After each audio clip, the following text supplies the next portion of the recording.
The Central Bank of Nigeria has accused commercial banks of hoarding the new naira notes as the January the 31st deadline for use of the old notes approaches. The CBN made this discovery during a public sensitization and assessment of compliance with its directive for circulation of the new currencies in Port Harcourt. Senior reporter Uche Okoro has details. Make we carry out with full chest, make we carry out with dignity. The Port Harcourt branch of the Central Bank of Nigeria visited markets to raise awareness about the expiration of the old 200, 500 and 1,000 naira notes. Their aim is to increase the public acceptance of the redesigned notes ahead of the final transition. With less than 2 weeks to the CBN deadline, a tour of some commercial banks in the capital city revealed that the new naira notes are still in very short supply. They should do something about it because they said by the 31st of this month, these notes would cease to circulate. So I don't see the reason that they are still paying it out. But it has been long.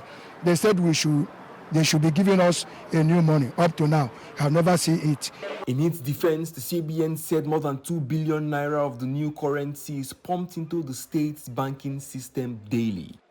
And so it says that the commercial banks owe the public an explanation for their failure to dispense the new notes. They received money from Central Bank of Nigeria even yesterday and today.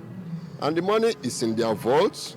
One of the banks is a regional hub and has not distributed money to other branches. Almost 3 billion naira injected into Port Harcourt in just one day, and you go around and the ATM machines and you don't see them. Our actions this morning, one of the banks that we went to, just our presence alone forced them to start up, load all their ATM machine. And that was just around 10 a.m. According to the CBN, defaulting commercial banks will be penalized. There will be serious consequences for hoarding this money or for giving them to special customers. So that is the experience. None of the banks we've been to this morning is dispensing the new naira. Even though many Nigerians are yet to see or spend any of the new notes, there are those who have experienced the joy or skepticism of doing so. I'm excited having the new note because it's actually newly introduced, and so having it and spending it is an excitement. I'm more than happy. This month, I don't want to spend it until I get more of the new ones. Nigerians are waiting to see. Can the CBN match its words with action in dealing with the commercial banks, or is an extension of the January 31st deadline the best alternative? Uche Okoro, TVC News, Port Harcourt. Elsewhere, the Congress of University Academics is assuring Nigerians that the era of closing the federal and state universities as a result of industrial action is gone. The national president of the union, Dr. Niyi Sumonu, spoke shortly after the maiden National Executive Council meeting of the union in Ile-Ife, Osun State. Rafiu Hamid has more. It's the maiden National Executive Council meeting of the Congress of University Academics, CONUA. Members converged on the Ndong Lecture Theatre of the Obafemi Awolowo University, Ile-Ife, for the event. The NEC meeting draws participants from 50 federal and state universities, while 11 universities sent in apologies due to logistics. National executives that will pilot the affairs of the union for the next 2 years emerged. After about 8 hours deliberations, the national president of the union, Dr. Niyi Sumonu, read the communique. The meeting discussed, among others, the Constitution of the Union and adopted it, having satisfied the purpose of the Union for now. The national officers were nominated and ratified by the NEC. The union had dissociated itself from the 8-month industrial action of ASU last year. The CONUA president says it will be unjust for the federal government to apply no work, no pay policy on members. At certain times, students in the universities were asked to vacate by various universities' management. To our mind, what the government is implementing is a no work, no pay policy. We believe we wanted to work, we didn't declare strike.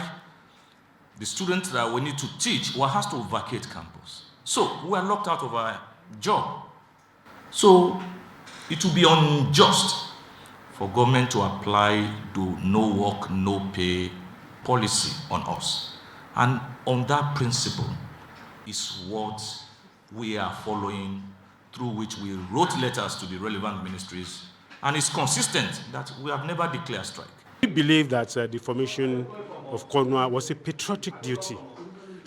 We thought that in forming CONWA, we were demonstrating how people who truly loved this country should act, comply when the directives would promote the development of this country. CONWA is a breakaway union from the Academic Staff Union of Universities, ASU. CONWA was recently presented with certificate of registration by the Minister of Labour and Productivity, Chris Ngige, in Abuja, which signified the birth of the union. Let's talk politics now. Providing basic health care to Nigerians will be an integral part of the Bola Ahmed Tinubu's administration if voted into office. That was the message of the Better Niger team who visited Ekiti State to offer free medical checkups and donated free eyeglasses to residents. The group says its objective is to have a better Nigeria, and achieving this will mean Nigerians must get it right in the 2023 elections, hence the call to vote Asiwaju Bola Ahmed Tinubu. Asiwaju Ahmed Tinubu has done a lot for us in Ekiti. He has really built our people. So we have the sons and daughters who are now in a higher position now because of his assistance. So this is an opportunity to pay him back of what he has done for us. It is for us to promote the aspiration of Asiwaju Bola Ahmed Tinubu. We are also, apart from free medical outreach, we're also doing various advocacy programs. There are some states where we are taking this advocacy program, letting people see reasons that Asiwaju Tinubu had been the governor in Lagos. We saw what he did. Obi was the governor in Anambra. We saw all he could do. Atiku had been the vice president for 8 years. We saw what he also did as a vice president. So it is right for us to get it right this time around. That's registration for form is free. Everything we are doing here today is free. To the level of glasses, the support of Asiwaju Bola Ahmed aspiration. He has empowered most of us in Nigeria, especially in the Southwest.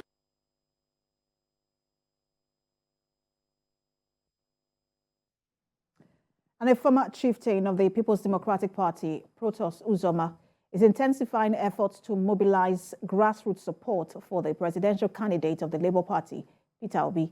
Speaking to a crowd of supporters while officially joining the Labour Party at his local government in Imo State, Mr. Uzoma said the Labour Party's presidential candidate has the credentials to save Nigeria from its current economic challenges. He urged the people to support the Labour Party in the forthcoming elections and also advised them to get their permanent voter cards ahead the polls. Party is the party that's running in Imo State today. In short, Labour Party is taking upper hand in Imo State today. It's only the party that we are not hiding ourselves, and we are mobilizing. This, for now, is the masses. Masses decide who is going to rule. So we are suffered in Nigeria, so we need to change. We are talking of a man who has made his debut into Labour Party, and his movement has brought total revolution. His movement has brought a very different political narrative that is speaking for itself. And wife of the presidential candidate of the People's Democratic Party in the 2023 general elections, Titi Abubakar, has assured Nigerians that her husband, Atiku Abubakar, would eliminate the myriad plights of Nigerians if elected in the February the 25th presidential poll. Mrs. Abubakar made the remark while addressing a large crowd of PDP women members and supporters in Lagos. She urged them to vote for PDP presidential candidate Atiku Abubakar on February the 25th because he has the experience and expertise to deliver the country from years of destruction by the ruling All Progressives Congress. Enough is enough. My husband Atiku, he had a covenant with Nigerians. He has promised he's going to do so much for Nigeria. Because Nigeria has done so much for him. Because of this, he has 5 agendas. He's a unifier.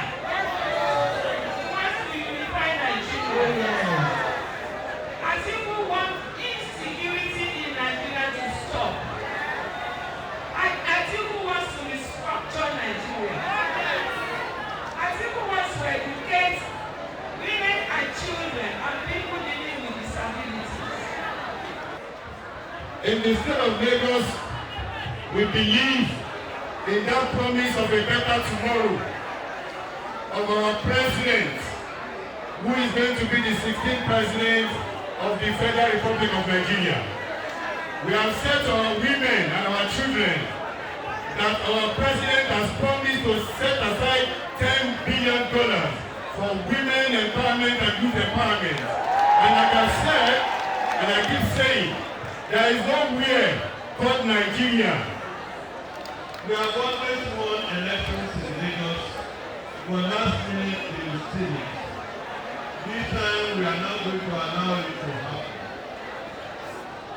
And when we call meeting of PDP and see so many people, particularly in Lagos, after 22, 23 years of governance in Lagos without PDP in power, and people have persisted to be in PDP, it shows that they have hope for the time that God has chosen for us.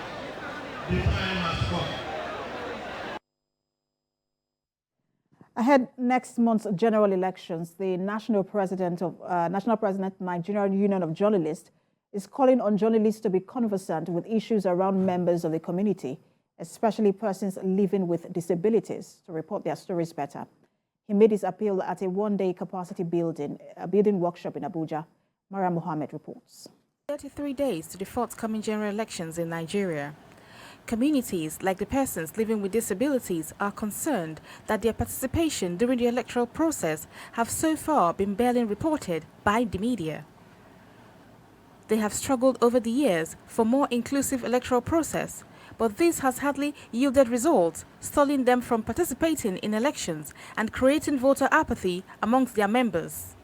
They are relying on INEC to come true on their words to provide assistance on electoral devices in order to enhance the participation of PWDs, but need the media to report more issues related to the community.